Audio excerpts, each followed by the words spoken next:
दानशील याज्ञिक तपस्वी अलौकिक संन्यासी जे का भक्तान महात्मे ये माझी निजाची धामे भगवान परमात्म्याची वास्तव्याची ठिकाण आहेत. म्हणून महाराज म्हणतात आम्हासाठी अवतार मत्स्य कुर्मादी सुपर देवाचे मत्स्य कुर्म वराह इत्यादी जे अवतार झाले ना देवा त्याच्या पाठीमागे एक थोडीशी कथा येते. ती कथा आपल्याला कदाचित भागवतामध्ये येईलच. प्रभू रामचंद्र ज्या वंशामध्ये जन्माला आले, ज्या वंशामध्ये प्रभू रामचंद्रांचा अवतार झाला, त्याच वंशामध्ये प्रभू रामचंद्रांच्या आधी एक राजा होऊन गेला. त्या राजाचं नाव आहे अंबरीश राजा. हा अंबरीश राजा संपूर्ण पृथ्वीचा सम्राट राजा होता. काय महेशवाडीचा पोलीस पाटील नाही, सरपंच नाही. तालुका कोणता आहे तुम्हाला? यावल तालुक्याचा आमदार नाही, जळगाव जिल्ह्याचा पालकमंत्री नाही, महाराष्ट्राचा मुख्यमंत्री नाही, भारताचा पंतप्रधान नाही, अख्ख्या पृथ्वीचा सम्राट राजा. कोण? अंबरीश राजा. अख्ख्या पृथ्वीचा सम्राट राजा असताना देखील हा अंबरीश राजा भगवान परमात्म्याच्या मंदिरामध्ये अष्टयाम सेवा करत होता. स्वतः मंदिरामध्ये झाडू मारण्याचं काम अंबरीश राजा करत होता. मंदिरामध्ये जर जाळं झालं ना तर हा अंबरीश राजा स्वतः ते जाळं काढायचा. अहो आपल्या गावातला एखादा माणूस का दादा जर 50,000 रुपये पगाराने मुंबईला किंवा पुण्याला लागला आणि यदा कदाचित जर तो सप्ताहाच्या काळामध्ये इथे आला आणि आपण जर त्याला म्हटलं भाऊ हा बॉक्स थोडा खाली धरू लाग ना, तो काय म्हणतो आपल्याला? ओ भाऊ, ओ अशोकराव, तो बॉक्स मी? अरे माझी लेवल काय, तुझी लेवल काय? माझ्या लेवलचं काम सांग तू मला. हे बॉक्स अरे 50,000 रुपये पगार आहे मला. त्याला त्याच्या पदाचा काय राहतो? इगो, अहंकार राहतो. पण ऐका, अंबरीश राजा संपूर्ण पृथ्वीचा सम्राट राजा महाराज पण काय करतोय? अहो इतकंच नाही, भगवान परमात्म्याला जो नैवेद्य लागत होता ना आई, त्या नैवेद्याचं जे दळण होतं, ते दळण सुद्धा अंबरीश राजा स्वतःच्या खिवर दळायचा. एक दिवस दळण दळत असताना अंबरीश राजाला घाम आला, स्वतः देवाने पुसला. देव म्हणायला लागले अंबरीश राजा आजपासून हे सुदर्शन चक्र माझं नाही, हे तुझं आहे. जेव्हा तुझ्या जीवनात तुझ्यावर संकट पडेल तेव्हा सुदर्शन चक्र तुझ्या कामात पडेल. झाला असं महाराज या अंबरीश राजाने एक वेळेस वर्षभर द्वादशी व्रत ठेवलं आणि त्या व्रताची सांगता करण्यासाठी अंबरीश राजा आपल्या संपूर्ण परिवाराला घेऊन गंगा मैयाच्या तीरावर आला आणि त्या ठिकाणी तितक्यात दुर्वास ऋषी आले. अंबरीश राजाने दुर्वास ऋषींना पाहिलं, नमस्कार केला, श्री संतांची माथा चरणावरी साष्टांग हे करीत दंडवत अंबरीश राजा दुर्वास ऋषींची स्तुती करायला लागला की देवा, गुरुदेवा, तुम्ही कृपापूर्वक माझ्या या कार्यक्रमामध्ये आलेले आहात. म्हणून वास्तविक पाहता संतांची भेट होणं फार दुर्लभ आहे, बहु अवघड आहे संत भेटी.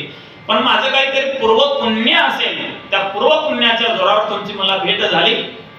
पूर्वजन्मी सुकृते थोर केली ते आधी माझं फळासी आली, परमानंद आधी मानसी भेटी झाली या संतांची. महाराज तुमची मला भेट झाली. महाराज असा कार्यक्रम मी वर्षभर केलेला होता, त्या व्रताची सांगता करण्यासाठी मी इथे आलेलो आहे. म्हणून तुम्ही कृपापूर्वक माझं आमंत्रण स्वीकारा आणि या ठिकाणी भोजनाला बसा.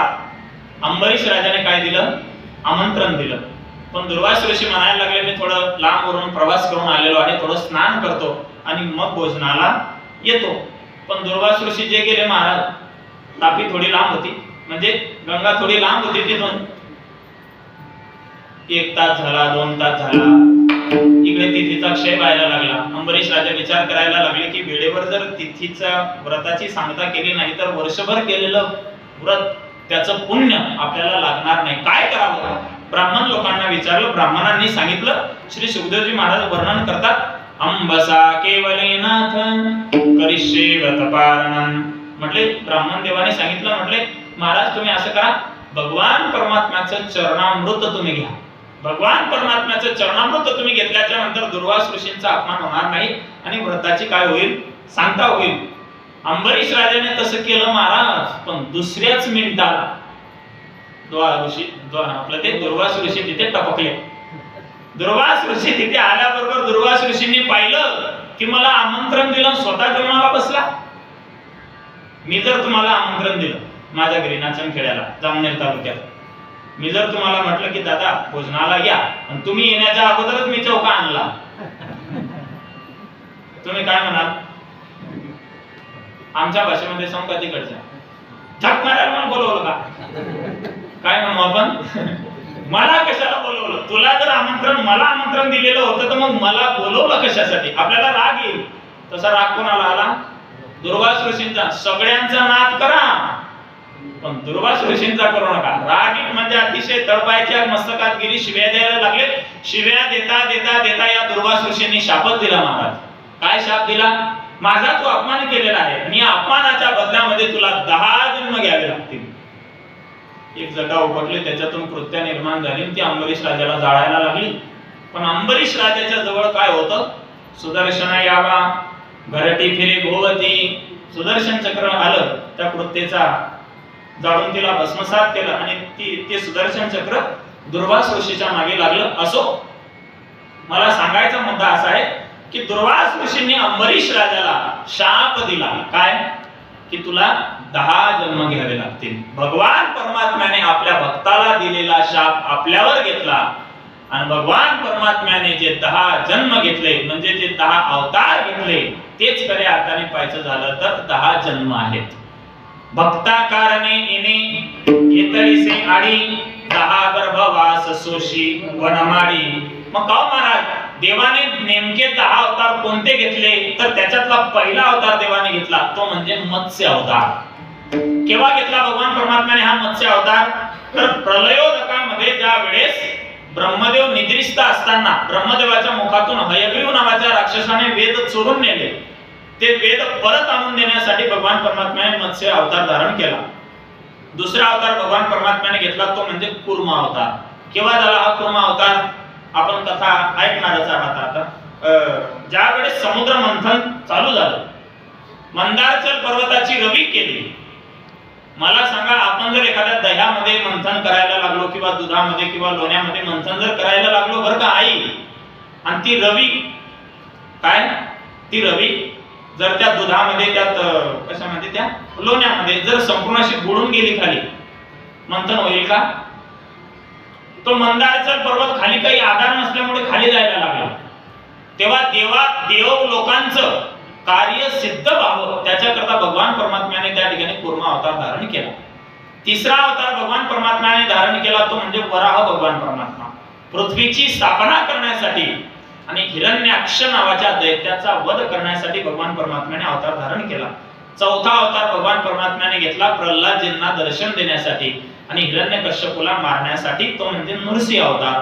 पाचवा अवतार देवाने घेतला तो म्हणजे वामन भगवान परमात्मा. आता वामन भगवान परमात्म्याचा अवतार केव्हा झाला बघा, ऐका.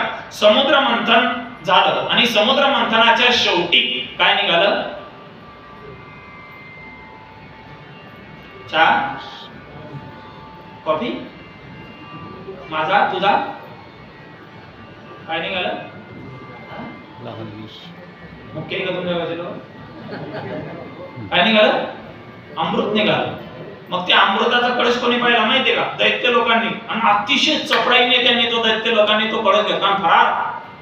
देवता लोक बोंबलायला लागले. देवाला सांगितलं, देवा दैत्य लोक अमृताचा कळश घेऊन गेले, चिंता करू नका. देवाने काय केलं? तिथे मोहिनीचा अवतार धारण केला. आणि मोहिनीचा अवतार धारण केल्याच्या नंतर मग त्या मोहिनीला त्या दैत्य लोकांनी पाहिलं, ते भुलले.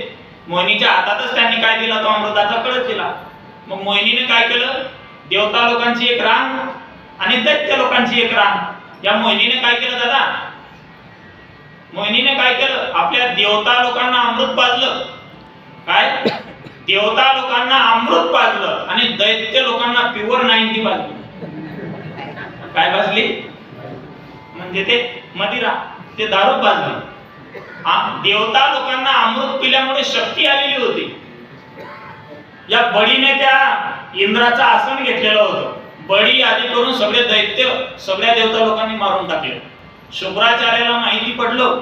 शुक्राचार्य म्हणायला लागले, म्हटले माझ्या शिष्यांना मारून टाकलं. अमृत संजीवनीने शुक्राचार्यांनी आपल्या शिष्यांना जिवंत केलं. बळी म्हणायला लागला, म्हटले गुरुदेवा या दैत्य लोकांनी आमच्या बरोबर छळ केलेला आहे. मला पुन्हा त्या आसनावर बसायचंय. कोणत्या?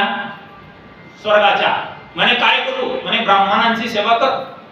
ब्राह्मणांची सेवा केल्याच्या नंतर नारायण सुद्धा काहीच करणार नाही म्हणे. ब्राह्मणांना तो फार घाबरतो. एका ब्राह्मणाने त्याच्या छातीत लाथ मारली होती म्हणे. ओढले होते म्हणे त्याने त्याला, पण काहीच प्रतिकार काहीच केला नव्हता आणि काय करू, ब्राह्मणांची सेवा कर. अशी ब्राह्मणांची सेवा केली दैत्य लोकांनी. असे कृत झाले बिचारे घोडे बाबडे ब्राह्मण. सांगा बळी महाराज काय पाहिजे? म्हणे देवा त्या आसनावर बसायचंय, असा आशीर्वाद द्या. ब्राह्मण लोकांनी त्यांच्या तपसामर्थ्याने असा एक दिव्य तेजोमय रथ बनवला आणि तो रथ कोणाला दिला? बळीला. बळी त्या रथामध्ये बसला आणि बळीने डायरेक्ट आक्रमण केलं स्वर्गावर. इंद्र पुढे आला पण इंद्राची शक्ती चालली नाही. इंद्र हारला पडून गेला. स्वर्गाच्या सिंहासनावर बळी बसला. देवता लोक पळायला लागले. गुरूंकडे आले, बृहस्पती महाराजांकडे. म्हणे काय करू? म्हणे पर्याय नाही, काळावर सध्या सत्ता बळीची आहे, तुम्ही निघा म्हटले तुम्ही. पण एका आईला त्यांची दया आली. तिचं नाव आहे आदिती. त्या आदिती मातेने कश्यप ऋषींजवळून पयोव्रताची उपासना केली. पयोव्रताच्या उपासनेने भगवान परमात्म्याचं असं सुंदर रूप आहे. आदिती मातेने वामन भगवान परमात्म्याला वास्तविक पाहता लंगोटी घातली, कश्यपजींनी मेखळा घातल्या, पृथ्वी मातेने पादुका दिल्या, आकाशाने छत्र दिलं, कुबेरजींनी भिक्षा पात्र दिलं आणि त्या भिक्षा पात्रामध्ये अन्नपूर्णा मातेने भिक्षा वाढली. जे जे त्या पात्रामध्ये मिळालेलं होतं ते या देवाने, या वामनजींनी आपल्या गुरु महाराजांना म्हणजे बृहस्पती महाराजांना दिलं. पण बृहस्पती महाराज म्हणायला लागले, म्हटले देवा शिष्या मला गुरुदक्षिणेमध्ये त्रैलोक्याचं राज्य पाहिजे. म्हटले मला त्रैलोक्याचं राज्य कोण देईल? म्हटले सध्या या त्रैलोक्याचा राजा आहे तो म्हणजे बळी, त्याच्याकडे तुम्ही जा आणि तो तुम्हाला काय देईल? संपूर्ण त्रैलोक्याचं दान देईल. हा वामन भगवान परमात्मा बळी राजाच्या त्या यज्ञशाळेकडे निघाला. कसा निघाला? वामन का वेश बनायो, बड़ी राजा के द्वार आयो, उनके छोटे छोटे हाथ, उनके छोटे छोटे पाँव, हरि वामन का वेश बनायो, बड़ी राजा के द्वार आयो. अहो भगवान परमात्म्याने असं सुंदर रूप घेतलेलं होतं, इतकं सुंदर रूप घेतलेलं होतं. सुंदर ते ध्यान उभे विटेवारी. आधीच इतका सुंदर आहे, खूप सुंदर आहे. रूपे सुंदर काय ते? रूपे सुंदर सावळा गे माये, रूपे सुंदर सावळा गे माये, वेणू वाजवी वृंदावना, गोधने चारी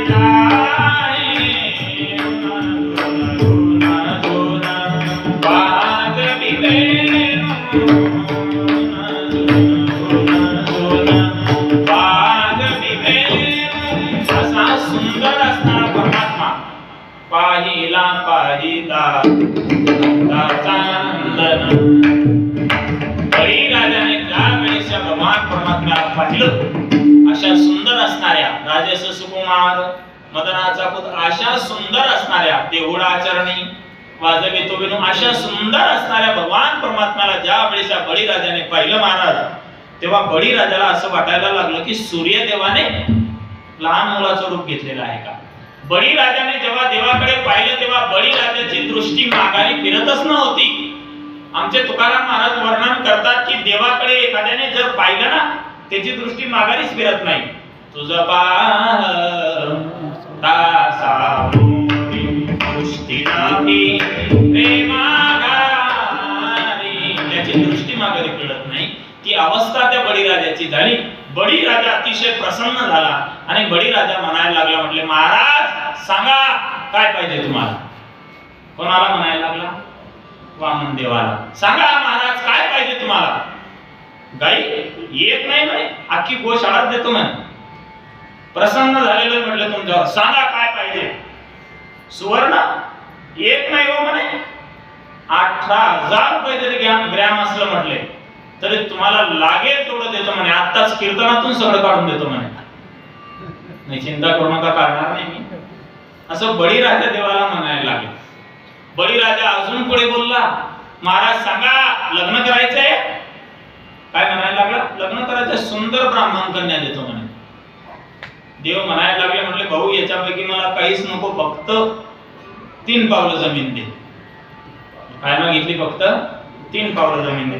बळीराजा म्हणायला लागला, अहो म्हटले महाराज असं काहीतरी मागा की जेणेकरून आयुष्यात तुम्हाला कोणाच्या समोर हात पसरवायची गरज नाही पडली पाहिजे, असं काहीतरी मागा.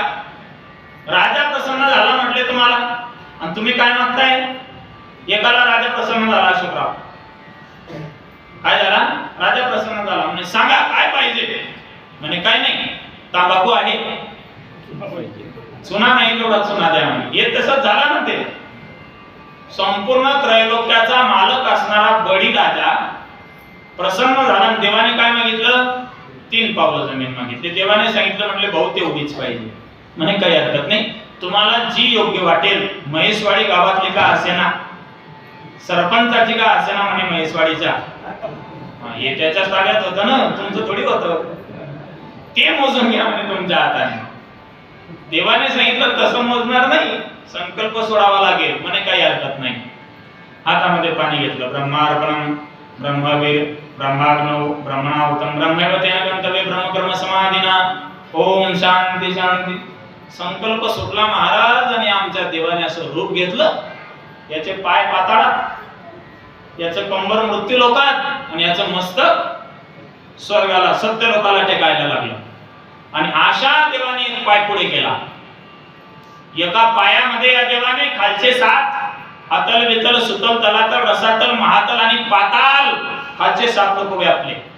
दुसरा पाय भगवान परमात्म्याने पुढे केला. दुसऱ्या पायामध्ये या भगवान परमात्म्याने वरचे 7 भू भुव स्व मह जन तप आणि सत्य लोकापर्यंत याचा पाय गेला. तिसरा पाय पुढे केला, ठेवायला जागा नाही ना, सगळं ब्रह्मांड संपलं. बळीराजा घाबरला, पळायला लागला. देवाने त्या बळीराजाला वरून काशात बांधलं. देव चिडले. देवाने सांगितलं पटकन सांग तिसरा पाय कुठे ठेवू, नाहीतर नरकात जाण्याची तयारी कर. हात जोडून बळीराजा देवाच्या समोर उभा आहे. देवा, धनवान मोठा का धन मोठं? काय विचारतो बळीराजा देवाला? देवा, धनवान मोठा का धन मोठं? देवाने सांगितलं म्हटले राजा धनवान मोठा. म्हणे देवा, 2 पायामध्ये तुम्ही माझं संपूर्ण धन हिसकावून घेतलेलं आहे. तुमच्या समोर धनवान उभा आहे. कृपया तुम्ही तुमचा 3रा चरण माझ्या मस्तकावर ठेवा, माझा स्वीकार करा. तुका म्हणे बळी जीव दिला पायातळी. आमचा भगवान परमात्मा प्रसन्न झाला. प्रसन्न झालेल्या भगवान परमात्म्याने त्या बळीराजाच्या मस्तकावर पाय ठेवला, त्याचा स्वीकार केला. आणि हा भगवान परमात्मा आज सुद्धा त्या बळीराजाच्या दारात द्वारपाळ बळी द्वारी झाला. असा 5वा अवतार वामन भगवान परमात्म्याचा. 6वा अवतार आहे परशुराम भगवान परमात्म्याचा. 7वा अवतार मर्यादा पुरुषोत्तम प्रभू रामचंद्र. 8वा अवतार भगवान श्रीकृष्ण. 9वा अवतार बुद्ध अवतार. नामदेव महाराजांच्या काही प्रमाणावरून तोच अवतार पांडुरंगाचा. आणि 10वा अवतार पुढे होणार आहे. असे 10 अवतार भगवान परमात्म्याने भक्तासाठी घेतले. म्हणून महाराज म्हणतात आम्हासाठी अवतार मत्स्य कुर्मादी सुकर. हा भगवान परमात्मा आपल्या भक्ताकरता साकार होतो. काय होतो? साकार होतो. पण त्या भक्ताने त्या भगवान परमात्म्याचं नामस्मरण केलं पाहिजे. नामस्मरणाच्या जोरावर तो भगवान परमात्मा मोहाने धावून येतो. तेच तुकाराम महाराज भंगाच्या मोहे धावगानी पाना, मोहे धावगानी पाना, मोहे धावगानी पाना, मोहे धावगानी पाना, मोहे धावगानी पाना,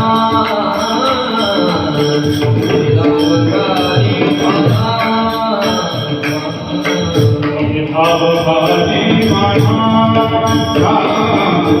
मोहे धावगानी पाना, आवगेला पंढरीला,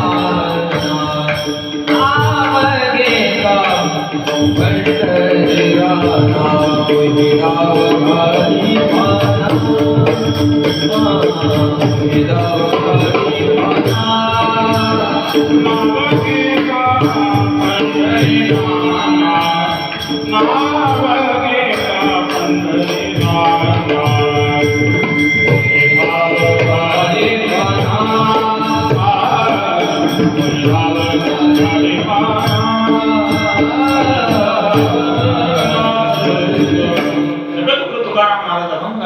तृतीय चरणामध्ये सांगतात की जो भक्त या भगवान परमात्म्याला आवाज देतो, हे पंढरीनाथ, असा जर एखाद्या भक्ताने आवाज दिला तर त्या भक्ता करता तो मोहाने धावून येतो. त्याला काय पासतो?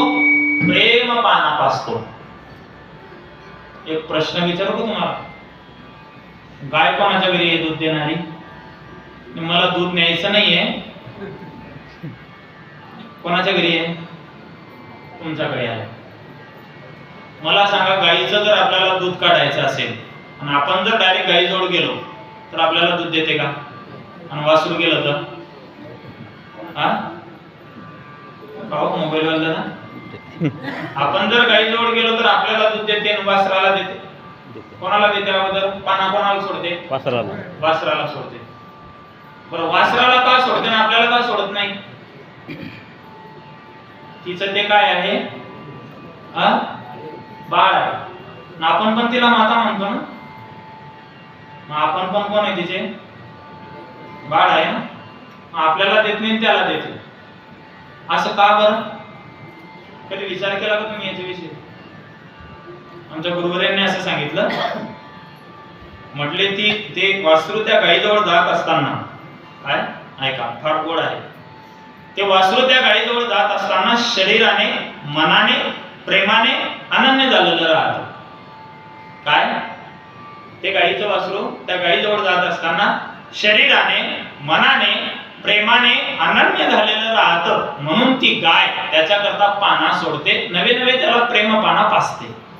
त्याचप्रमाणे जो भगवान परमात्म्याचा भक्त भगवान परमात्म्याशी शरीराने, मनाने, प्रेमाने अनन्य झालेला आहे, अशा भक्ताकरता आमचा भगवान परमात्मा मोहाने धावून येतो आणि त्याला प्रेम पाना पासतो. म्हणून महाराज सांगतात, मोहे भाव घाली पाना नाव घेता पंढरीराना. कितीतरी भक्तांनी याला हाक मारली आणि तो धावून आला.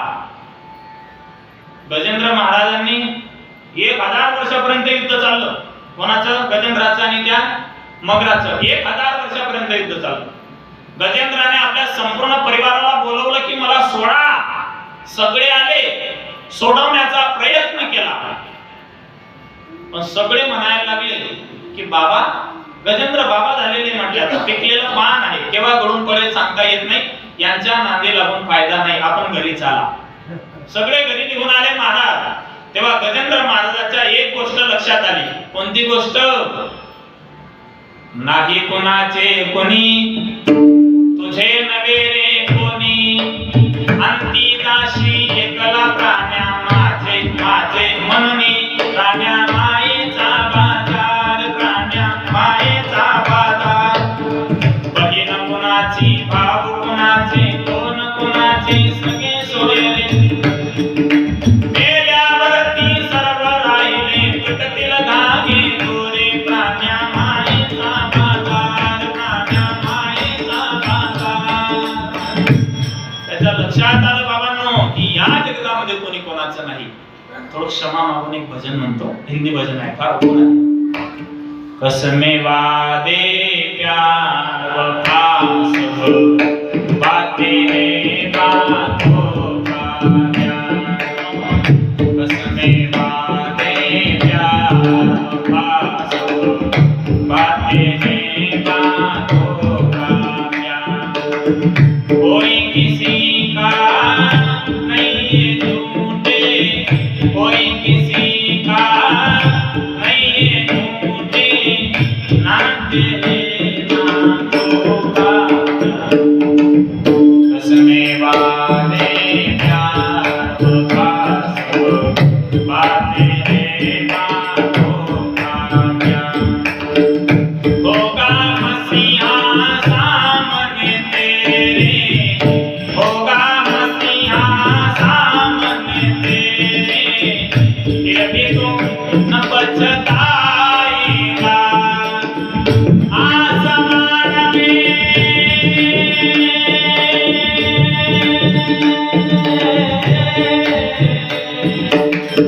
आसमान में उड़ने वाले मिट्टी में मिल जाएगा. कसमें वादे प्यार आते रे बातों का ज्ञान कसमें बातें प्यार हो खास बातें